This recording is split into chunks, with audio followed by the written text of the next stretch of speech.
Hey everyone, how's it going? Forrest here, again with another installment of my complete analysis of all of Bach's chorale harmonizations. Today we're looking at Welt, sieh, hier, dein, Leben, which translates to O world, see your life here. Fairly straightforward chorale, actually a little interesting tidbit at the beginning here, but it's relatively straightforward, and if you watched the last analysis, you will probably recognize a lot of what's going on here from a structural, formal standpoint. So we're just going to hop right into the analysis. We have three sharps in the key signature. We start on C sharp major and we end on A major. So I think the overall tonality of the chorale is A major. But how do we start the chorale off? So I think that there is a valid argument to be made for the fact that the chorale starts in the key of A major and we start on a secondary dominant. And really C sharp major is functioning as like a substitute for 3.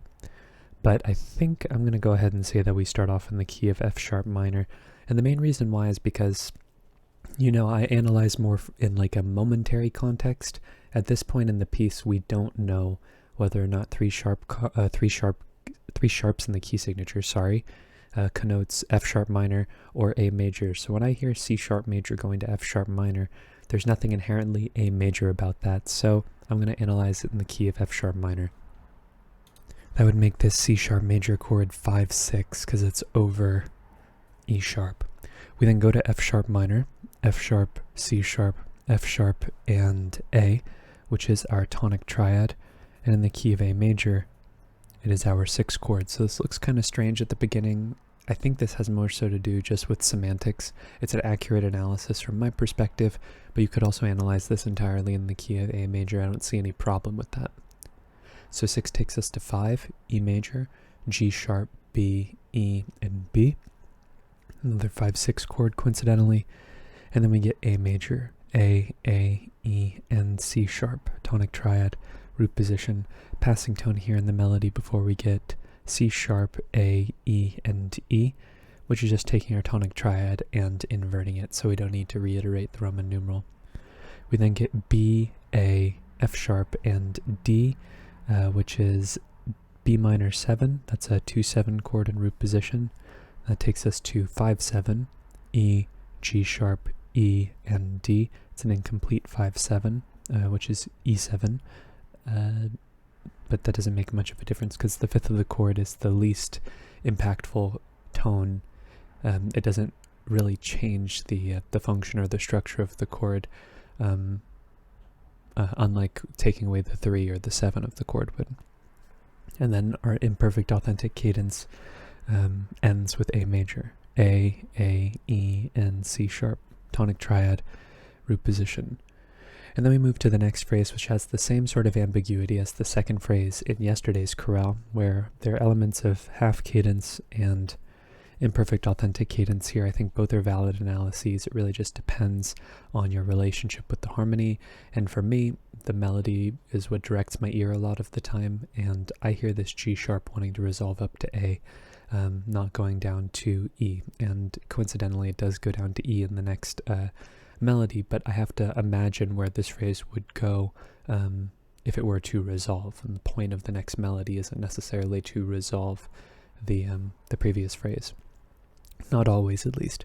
So we start off with another A major chord, no need to reanalyze, passing tone in the melody, and then we get C sharp, E, A, and E, which is again just taking our tonic triad and putting it in first inversion. We don't need to reanalyze or reiterate the Roman numeral.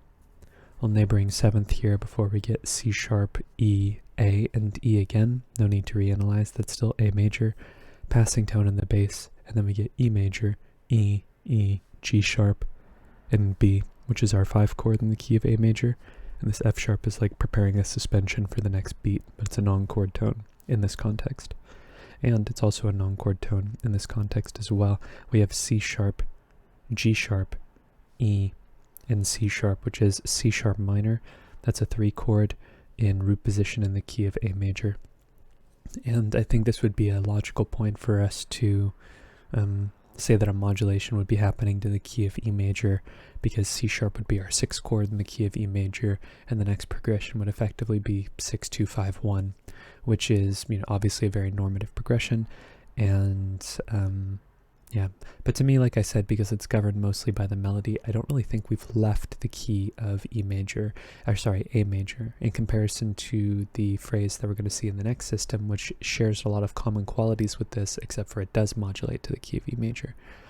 So we go to F sharp minor, F sharp, E, and A, which is F sharp minor 7 in root position, again with this idea of removing the fifth or omitting the fifth.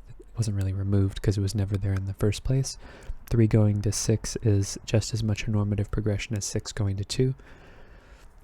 A little passing tone here in the tenor before we get F sharp, A, D sharp, and A, which is D sharp diminished over F sharp.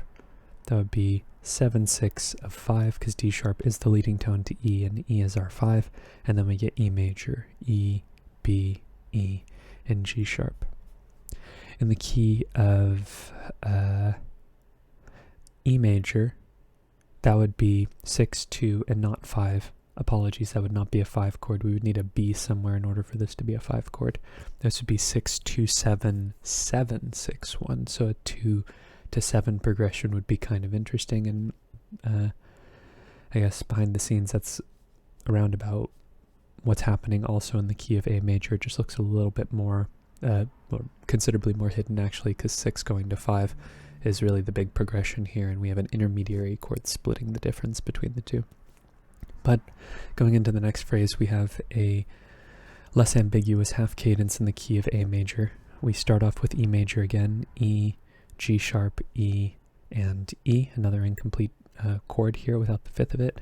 We have this passing 7th here, so even though this might be oh no, we haven't modulated. We're still in the key of A major. I was just talking about E major, so my brain was in E major mode there. So this is still a 5 chord.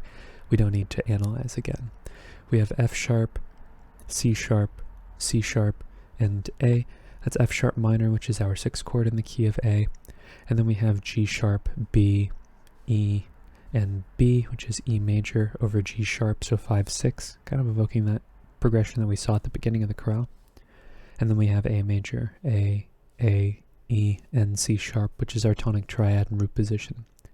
D is an on-chord tone. E is a chord tone, so we don't need to mark it.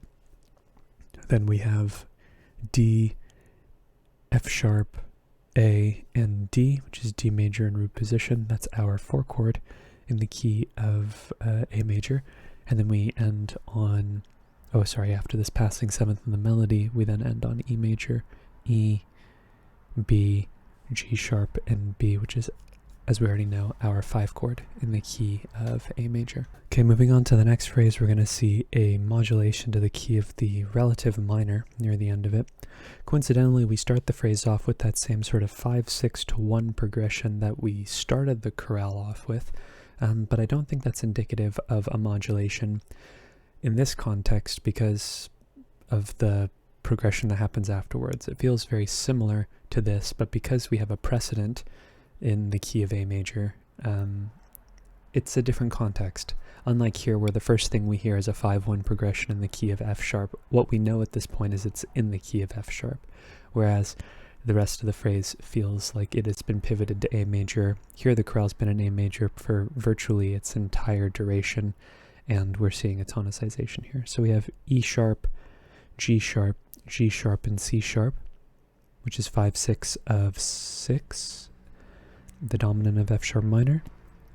And then we get F sharp, C sharp, G sharp, or really F sharp because this is a 9/8 suspension over the bass, and A, which is our 6th chord, so it resolves the way we would expect, and also chords that are being tonicized or just tonic chords in general.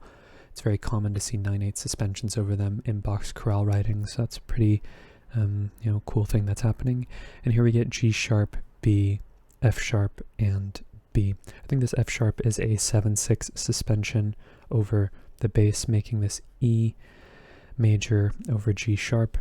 We've seen this progression, this will be the 3rd time now in this particular chorale, and we would expect it to take us to A, which it does. A, E, and C sharp, tonic triad, root position, passing tones in the tenor and the melody before we get A sharp, C sharp, F sharp, and E. F sharp 7 over A sharp, which would be 5, 6, 5 of 2, because F sharp also happens to be the dominant of B, and we know in the key of A major, B is our supertonic or our 2. And that's exactly where it resolves. B, C sharp, F sharp, and D. The C sharp being a 9/8 suspension over our tonicized chord. And similar to yesterday's chorale, we see this 2 also function like our 4 in the key of F sharp. However, unlike yesterday's chorale where we see a dominant chord being injected, kind of similar to what's happening in the first phrase here, where our predominant sort of morphs into a dominant with that shared tone in the melody, we only have this resolution in the tenor, and we have, instead of an authentic cadence, a plagal cadence, because 4 is effectively going to 1 with that Picardy third. You might hear this in the key of B minor as well, where this B minor is our tonic and this F sharp is our dominant, but it really feels like this is a plagal movement here in the bass rather than 1 going to 5. It feels like 4 going to 1. At least that's how it feels like for me. And I have yesterday's chorale as sort of like a corroborating source to validate that take. So we're going to move to the next phrase, which ends in an imperfect authentic cadence in the key of E major, but we get there via A major, and I think that this is a direct modulation, namely because of the fact that we have A sharp versus A natural. That's not always an indicator of a direct modulation, but it often is because they feel separate by that chromatic movement. At least that's how I often see it. So we're going to start off with our tonic triad in the key of A major, A, E, and C sharp. Passing tone in the melody, that takes us to G sharp, B, E, and E, which is our 5 chord in first inversion, E major over G sharp. Passing tone in the alto this time, and then we get F sharp, B, G sharp, and E. I reckon this F sharp's an accented non-chord tone, and really this is just our dominant triad being revoiced in root position, and I do think this is what takes us to the key of E major, where this is now our tonic. And I think the big giveaway here is the fact that we have D sharp on the next beat. So typically the modulation's in process and it will have been finished by the time it's tonicized, or it's preceded by its dominant. So we have D sharp, B, F sharp, and B, which is our 5 chord in first inversion, B major over D sharp, passing 7th in the tenor, and then we get not E major, but rather C sharp minor over E, E, G sharp, E, and C sharp, which is 6/6, so a bit of a deceptive progression there. And that takes us to E, C sharp, F sharp, and A. Pretty cool progression here, a deceptive progression that turns into like a turnaround that loops us back into like a 2-5-1 progression. More specifically, this is a 2-4-2 chord, F sharp minor 7 over C sharp, and what we already know about 4-2 chords is that they typically resolve down by step in the bass, which it does here, and the roots are typically a 5th apart down, so 2 would typically take us to 5, which it usually does, but in third inversion we would expect a 5-6 chord especially, and that's what we get: D sharp, B, F sharp, and A. I guess even more specifically 5-6-5 chord, but it's still a 5-6 chord. It just happens to have the 7th in there as well, and that takes us to E major, E major, apologies, E, B, E, and G sharp, tonic triad, root position. Alright, last phrase is in the key of A major, perfect authentic cadence at the end, and I was confusing this introduction to the pickup to this phrase right here with this one, which looks very similar, where we have the E with the passing tone here in the bass rather than in the alto, but with the D natural here for the same reason that the D sharp is an indicator that we've moved to E. This D natural is an indicator that we've moved to A. So this E major chord, with the difference being this G sharp and this E, it's 1 in the key of E major, it's also 5 in the key of A major. That takes us to A major over C sharp, E, A, and A, 1-6 more specifically. We then have B, D, A, and B. I think this A is a 7-6 suspension over the bass. And this G sharp is actually the root of our chord, making this G sharp diminished over B, 7-6. And when we see 1-6 going to 7-6, we typically would expect a tonic triad and root position on the other side. It's a very common chord progression in Bach, and we do get some semblance of a tonic triad here, A, E, A, and C sharp, but it's not exactly a tonic triad because this G natural is implying that I think it has a higher function. We have A major, or that's sort of operating as the dominant of 4. So I think more specifically than our tonic, we have 5 of 4, and what's making that clear is the fact that we have G natural rather than G sharp here in the bass, and it creates this interesting sort of spindling texture that sort of gets ahead of itself. So really this is a 1-6-7-6-1 progression, but 1 is more than just 1, it's 5 of 4. So this G right here creates a lower suspension in the bass as well, probably some type of like 9-10 suspension under the alto. This is really F sharp, D, A, and D, which is 4-6, so the 1 chord does resolve the way we would expect, sort of verifying my thought process in that regard. And yeah, don't let the Roman numerals confuse you. This is really just our 1 chord. It's just operating with a more specific function than just 1. That takes us to E, E, A, and C sharp, just 1-6-4, A major over E. And this is pretty cool. We have, typically we expect E major, 1-6-4 to take us to 5, which it does on the next beat, but we do have a little subdivision going on here where we have D sharp, F sharp, A, and C, similar to what we had going on here. In the second phrase, D sharp diminished. This time it's in root position. So D sharp minor 7 flat 5 is our leading tone chord, leading tone 7 chord more specifically of 5. So we're seeing it as like a little, like a passing chord that we see that sort of interrupts the direct movement from 1-6-4 to 5. So E, B, A, and B. This A is now a 4-3 suspension over the bass. It's common to see 4-3 suspensions over dominant triads in root position. C sharp's a non-chord tone.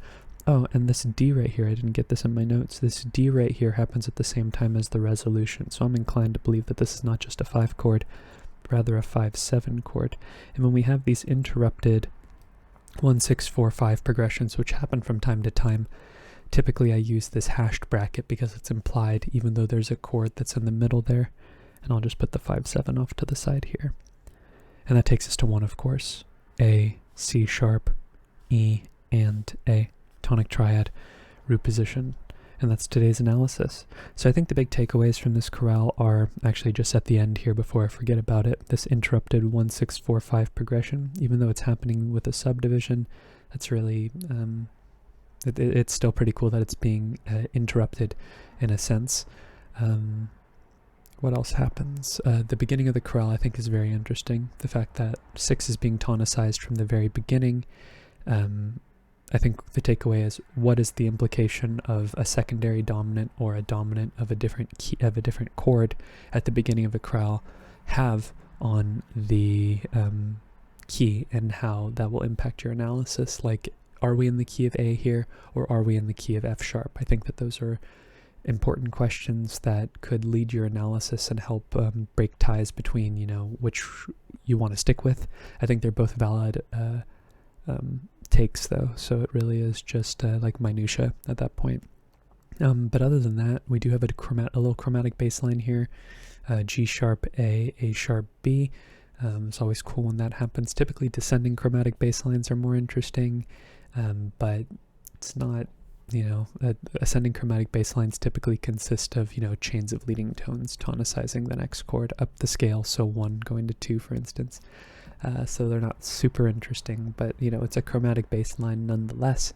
And we also have our tonic operating as 5 of 4 here, which is always a little interesting tidbit. Sometimes it resolves to 4.